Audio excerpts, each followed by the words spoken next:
एक तूफान के आने से पहले सब कुछ बहुत शांत हो जाता है और पिछले कुछ दिनों तक आपने देखा कि मिडिल ईस्ट में ऐसे ही शांति नजर आ रही थी। लेकिन क्या ये संकेत था कि एक बड़ा तूफान आने जा रहा है जो पिछली बार के मुकाबले ज़्यादा ताकतवर होगा? क्योंकि शांति तो भंग हो रही है, इसीलिए हम कह रहे हैं कि शांति भंग क्या फिर होगी जंग। जी हाँ, संकेत कुछ उसी ओर इशारा कर रहे हैं कि एक बार फिर से मिडिल ईस्ट में जंग जैसे हालात बन गए हैं। मौजूदा हालात क्या है इस वक्त मिडिल ईस्ट में? अमेरिका और ईरान के बीच पिछले कुछ महीने से जो बातचीत हो रही थी वो कहीं ना कहीं इस वक्त रुकी हुई है। आप कह सकते हैं बहुत धीमे गति से चल रही है। स्टेट ऑफ हॉर्मुज़ को लेकर इस वक्त डोनाल्ड ट्रंप टस से मस होने को तैयार नहीं है और पिछले 48 घंटे में कुछ सैन्य टकराव हुए हैं जिसमें अमेरिका ने भी कुछ किए हैं हमले और कुछ ईरान ने भी दावा किया है। इस पर आगे आपको विस्तार से बताएंगे कि किस इलाके में हमले को लेकर हम बात कर रहे हैं। और तीसरी चीज़ है कि अभी भी जैसा हम कह रहे हैं कि इस डील को, पीस डील को मूर्त रूप देने के लिए, हकीकत में इसको लाने के लिए कोशिश हो रही है बैक चैनल के जरिए। दो ऐसे मुल्क हैं जो लगातार कोशिश कर रहे हैं, जिसमें एक है ओमान और दूसरा है पाकिस्तान। पाकिस्तान के जो लीडर्स हैं लगातार तेहरान भी गए हैं और ओमान भी इस वक्त बैक चैनल से लगातार कोशिश कर रहा है कि किसी तरह से ये जो बातचीत है और जो डील है हो जाए ताकि स्टेट ऑफ हॉर्मुज़ खुल जाए, जिसका फ़ायदा हर एक देश को मिले। ये तो मौजूदा हालात की बात हो गई, लेकिन ईरान के अंदर यानी ईरान की ओर से अचानक ही एक कह सकते हैं कि खबर निकल कर आई या फिर उन्होंने एक ड्राफ्ट दे दिया डील को लेकर कि ये ड्राफ्ट है डील का जो अमेरिका के साथ हुआ है। उस ड्राफ्ट डील में क्या लिखा गया था? उस ड्राफ्ट डील में लिखा गया कि ईरानी स्टेट मीडिया के अनुसार जो भेजा गया ड्राफ्ट फ्रेमवर्क, ये हम जो कह रहे हैं, उसमें हॉर्मुज़ को दोबारा खोलने के लिए पूरी तरह से कोशिश हो रही है। यानी कि हॉर्मुज़ को खोलने के लिए बातचीत हो रही है और जाहिर सी बात है कि अमेरिका इस डील में स्टेट ऑफ हॉर्मुज़ को फरवरी 28 यानी कि 28 फरवरी 2026 से पहले के जैसे हालात पर लाना चाहता है, क्योंकि 28 फरवरी को ही हमला हुआ था ईरान के ऊपर। अब ये हॉर्मुज़ इसमें है। साथ ही ईरान के जो रिपोर्ट्स हैं या फिर मीडिया है वो दावा कर रहे हैं कि अमेरिकी नौसैनिक ब्लॉकेड को हटा देंगे।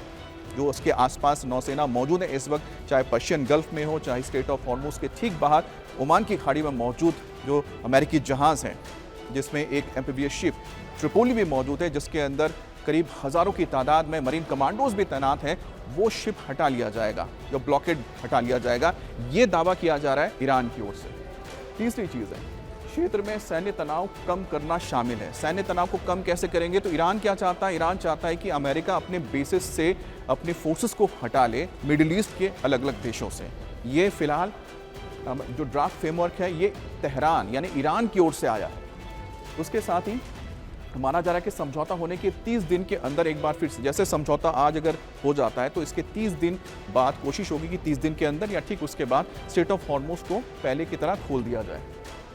अब माइन हटाने, जहाज़ों की सुरक्षा की आवाजाही, ये तमाम चीज़ें इस ड्राफ्ट जो निकाला गया है, एक तरह से ड्राफ्ट बिल है, इस पीस डील को लेकर जो बातचीत हो रही है, ये बातें ईरान की ओर से कही गई हैं। लेकिन क्या अमेरिका की ओर से इस पर कोई जवाब आया है? बिल्कुल जवाब आया है। वो जवाब आप सुनिए।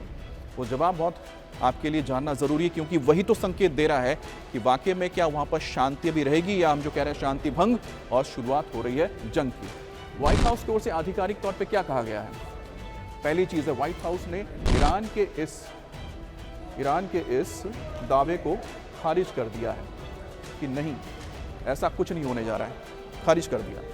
अमेरिकी सैन्य बल हटाएगा, इसको भी वो नहीं मानते हैं। सैंक्शंस में राहत देगा, बिल्कुल नहीं देगा, ये भी नहीं देगा। हॉर्मुज़ नियंत्रण साझा होगा, बिल्कुल नहीं होगा। तो ये जो तीनों दावे किए गए थे, अमेरिका ने साफ कर दिया है कि नहीं। क्यों?